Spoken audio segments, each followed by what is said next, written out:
شروع کرتا ہوں یشوع ہمشیح کے نام سے جو بڑا مہربان اور نہایت رحم کرنے والا ہے، جس کے آگے ہر ایک گھٹنا جھکے گا، خواہ آسمانیوں کا ہو خواہ زمینیوں کا، خواہ ان کا جو زمین کے نیچے ہیں۔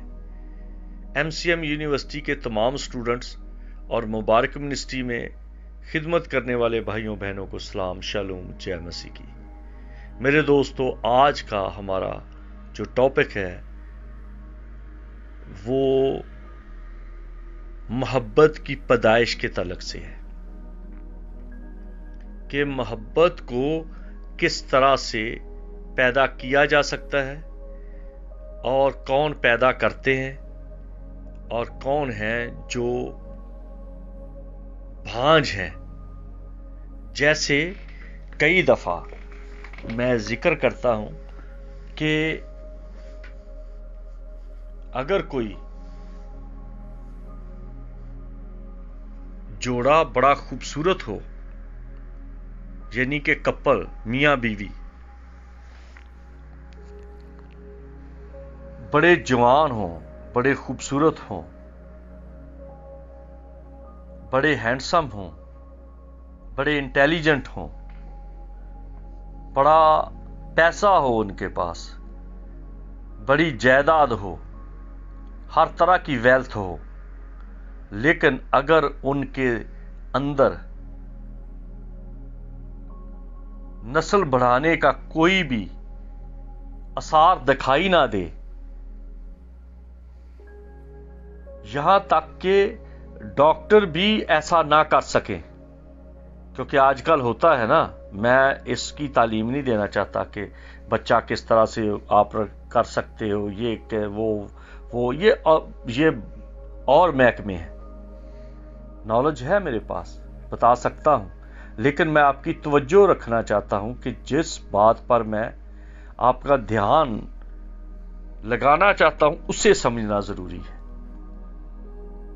ہر ایک محکمے کا الگ الگ فنکشن ہے، لیکن سب کے سب اپنے ملک کے لیے، اپنے گھر کے لیے، اپنے خود کے لیے کام کر رہے ہیں۔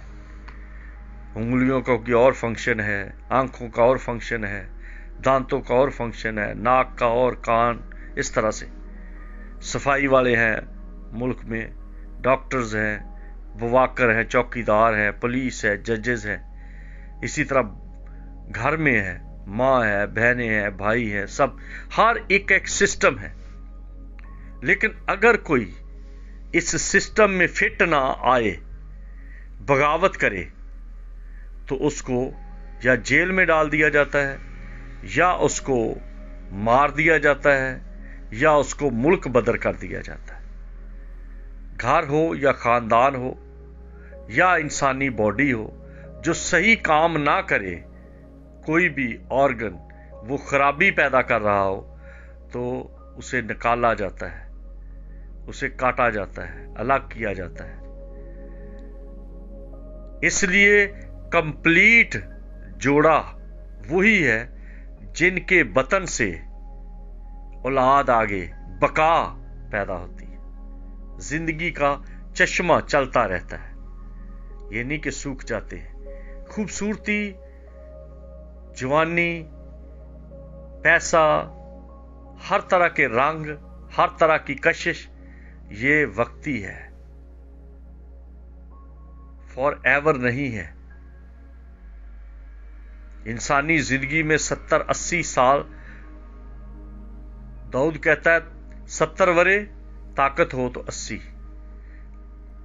لیکن اس کے بعد اگر آپ کے بطن سے، آپ کے جسموں سے کوئی نئی زندگی نے جنم نہیں لیا، تو یہ رک جائے گا، سارا نظام، سارا سسٹم، پرندوں کا بھی اور درختوں کا بھی اور انسانوں کا بھی، یہ رک جائے گا، ختم ہو جائے گا۔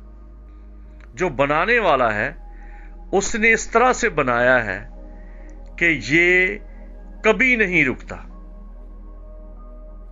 لیکن اب کچھ ایسے لوگ ہیں جو بچے پیدا نہیں کرنا چاہتے، لڑکیاں اولاد نہیں پیدا کرنا چاہتی، لڑکے اولاد نہیں پیدا کرنا چاہتے، اگر سارے کے سارے ایک ٹائم آ جائے کہ ایسے ہی ہو جائے، اسی طرح اسی راہ پر چل پڑے، تو کیا بنے گا؟ جیسے جو محکمہ جنگلات کے لوگ ہیں، انہوں نے دیکھا کہ کئی ایک نسل کے درخت ہیں، پودے ہیں جو ختم ہو رہے ہیں، کیونکہ ان کا مادہ ان کے ساتھ نہیں۔ کئی طرح کے جانور ہیں جن کی نسل ختم ہو رہی ہے، مارنے والے مارتے جا رہے ہیں، یا وہ کسی وجہ سے مر گئے ہیں اور آگے ان کا بقا نہیں ہے۔ اسی طرح انسانوں میں چل رہا ہے اب، خاص طور پہ یورپ، امریکہ، کینیڈا میں۔ یہ جو مغربی ممالک ہیں، مشرقی ممالک والے تو وہ تو بغیر سوچے سمجھے اتنے بچے پیدا کر رہے ہیں کہ ان کو یہی پتا ہے کہ بس بچے پیدا کرنے ہیں، اور یہ یورپ والے ہیں کہ ان کو یہی پتا نہیں کہ بچے پیدا کرنا خدا کی مرضی ہے۔ خدا نے کہا کہ بڑو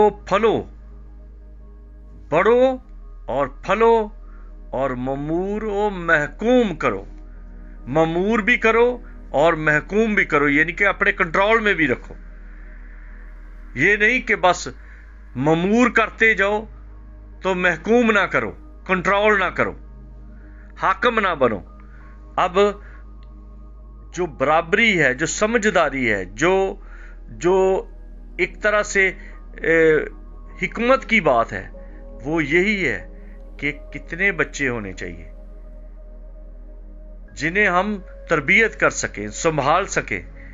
یہ بھی غلط ہے کہ پیدا کرتے ہی جاؤ، ممور ہی بس کرتے جاؤ دنیا کو، اور یہ بھی غلط ہے کہ بالکل مموری نہ کرو، بچہ بنانا ہی نہیں، اور یہ بھی غلط ہے کہ ان کو محکوم نہ کیا جائے، کیونکہ ایک ٹائم تک بچے پیرنٹس کے محکوم ہوتے ہیں، حکم کے نیچے ہوتے ہیں۔ اگر وہ بچے اپنے والدین کے محکوم نہ ہوں، بیوی اپنے شوہر کی نہ سنے اور بچے اپنے ماں باپ کی نہ سنے، تو وہ کلچر خراب ہو جاتا ہے، وہ رسم و رواج خراب ہو جاتے ہیں، وہ زندگی کے سسٹم خراب ہو جاتے ہیں۔ اس لیے ہر کسی کو ایک حد تک سننا ہے۔ جیسے بچہ ایک حد تک ماں کی سنتا ہے، ماں اس کو دھوتی ہے، نہلاتی ہے بغیر اس کی مرضی کے، نہلاتی ہے، پاؤڈر لگاتی ہے، نیپکن چینج کرتی ہے، کپڑے بدلتی ہے۔ پھر ایک ٹائم پہ اس کے نیپی ختم ہو جاتے ہیں، پھر وہ ٹوائلٹ خود جانا شروع ہو جاتا ہے، پھر اس کے بعد وہ اپنے سارے سسٹم کو خود چلاتا ہے، پھر وہ بڑا ہو جاتا ہے، پھر اپنے کئی فیصلے بھی خود کرنا شروع کر دیتا ہے۔ پھر ایک ٹائم آتا ہے ان فیصلوں کو کنٹرول بھی کرتا ہے، ان پر کام بھی کرتا ہے۔ اسی طرح سے جو ہماری خاص سوچ ہے وہ ہے محبت کی پیدائش۔ اس طرف لوگ بالکل بھانج پن دکھا رہے ہیں۔ آپ پرندوں کو دیکھ لو، آپ مچھلیوں کو دیکھو، آپ درختوں کو دیکھو، ان سب کے اندر ایک رچاؤ ہے، سب کے اندر ایک کشش ہے، ایک فیلنگ ہے، ایک کھچ ہے، ایک احساس ہے۔ جب انسان کے اندر یہ کھچ، یہ احساس، یہ ویلیو، یہ عزت و احترام، تقدس نہیں رہتا، آگے نہیں بڑھتے، تو دن بدن بنجر ہوتا جاتا ہے، ڈیزرٹ ہوتا جاتا ہے، اور آخر کار موت ہی موت ہوتی ہے۔ میں نے چند دن پہلے ایک چھوٹا سا کلپ دیکھا، ٹک ٹاک پہ تھا، کہ ایک مچھلی نے اپنے منہ کے اوپر رکھ کر ایک کچھوے کو تو بچایا، وہ اوپر منہ کے اوپر رکھ کے اس کو اٹھا کے پھر رہی تھی، اور ادھر سے ایک کشتی جا رہی تھی تو وہ ان کے پاس لے آئی. اب اس کشتی پر جو لوگ تھے انہوں نے دیکھ لیا، اور ایک بچہ تھا جو خوشی خوشی وہ فلم بنا رہا تھا، اسی وجہ سے وہ کیپچر ہو گئی. تو اس نے وہ کچھوے کو بالکل کشتی کے قریب قریب کر دیا. اب انہوں نے اٹھا لیا جو کشتی میں لوگ تھے، اور جب اس کچھوے کو دیکھا تو اس کی گردن میں ایک بریک ڈوری اس طرح اتنی ٹائٹ لپٹی ہوئی تھی کہ وہاں پر نشان بن گیا کہ جیسے وہ گردن کٹ جائے گی. اور جو کشتی پر اس بچے کی ماں تھی یا جو لوگ تھے، انہوں نے جلدی وہ اٹھایا اور اس ڈوری کو کاٹا، پھر پائیوڈین لگائی، اس کو ٹھیک کیا، اپنے پاس رکھا، اور اس کا سانس لینا آسان ہو گیا. جو گردن سویل ہوئی تھی وہ آہستہ آہستہ ٹھیک ہوتی جا رہی ہے. یہ مچھلی میں کس نے یہ ڈاکٹری کی؟ کس نے اتنا قریب سے دیکھا؟ مچھلی کا فنکشن، مچھلی کا سسٹم، مچھلی کا سارا جو تعلق داری ہے وہ فرق ہے، وہ مچھلیوں کے ساتھ ہے، لیکن وہ سمندر میں اکٹھے ہیں. تو اس کو فکر لگی ہے کہ کون ہے جو اس کچھوے کو بچا سکتا ہے، اور وہ مچھلی ڈولفن ہے یا کوئی دوسری وہ لے آئی ہے، اور اس نے اس کو باہر نکال دیا. اس نے اپنے اندر کی جو ماں ہے، جو احساس ہے، جو فیلنگ ہے، جو کھچ ہے، اس کو مرنے نہیں دیا. بعض لوگ اپنے گھر کے باہر وہ کنالی میں یا بڑی سی پلیٹ میں پانی ڈال کے باہر رکھ دیتے ہیں تاکہ پرندے آ کے پانی پی لیں. روٹی کے چھوٹے چھوٹے ٹکڑے کر کے یا چاول یا دال یا کچھ ایسی چیز باہر رکھ دیتے ہیں. یہ کوئی پوجا نہیں ہے، وہ اپنے اندر کے احساس کو آکسیجن دے رہے ہیں، جیسے ایک ماں چھوٹے سے کروموسوم کو وہ اپنے رگ کے اندر تو صبر کے ساتھ اس کو اپنا سانس دیتی ہے، اپنا خون دیتی ہے، اپنا سارا جو کچھ اس کے اندر کا سسٹم ہے پورے کا پورا اس کو سپورٹ کرتا ہے. تو وہ 40 ہفتوں کے بعد وہ خوبصورت بیٹا یا بیٹی ہمارے ہاتھوں میں ہوتا ہے. وہ پھر میں یا آپ یا بڑے بڑے سائنسدان ہوتے ہیں اگر وہ ماں ایسا نہ کرے. اسی ویو سے،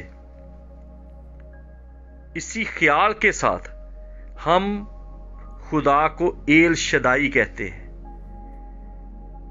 خدا گواہ، شدائی لفظ شدا سے نکلا ہے، جو شہادت ہے، جو گواہ ہے.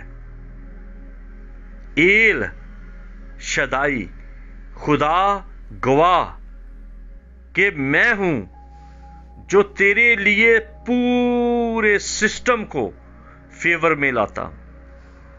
پرند، چرند، درند، ندیاں، نالے، پھول، موسم، ہر ایک چیز جب انسان کی فیور میں آ جاتی ہے اور ہر انسان اس کو سمجھتا ہے اور اس کی فکر کرتا ہے، وہ اس کا لنک رکھتا ہے اپنے ساتھ، تو یہ ایک محبت کی اس کے اندر سے پیدائش ہو رہی ہے. جو قصاب ہے یا جو